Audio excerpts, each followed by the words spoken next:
नमस्कार माझ्या शेतकरी मित्रांनो, माझी शेती या यूट्यूब चॅनेलमध्ये आपले सर्वांचे पुन्हा एकदा स्वागत आहे।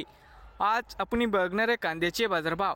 महाराष्ट्र राज्यातील कृषी उत्पन्न बाजार समिती मुंबई येथील आजचे कांदा बाजारभाव म्हणजे दिनांक 10 मार्च 2025। सर्व शेतकऱ्यांनी हा व्हिडिओ संपूर्णपणे बघा, कुठे स्किप करता। बाजार समिती मुंबई या ठिकाणी आवक 9,893 क्विंटल, या ठिकाणी कमीत कमी दर 1,200 रुपये क्विंटल, सरसंद्रा 1,850 रुपये क्विंटल, या ठिकाणी आज जास्तीत जास्त दर 2,500 रुपये क्विंटल। तर मित्रांनो, हे होते आजचे मुंबई येथील आजचे कांदा बाजारभाव। तर मित्रांनो, नवीन आले असाल तर माझी शेती या यूट्यूब चॅनेलला सबस्क्राईब करा रोज कांद्याचे व्हिडिओ बघण्यासाठी। मुंबई येथील मित्रांनो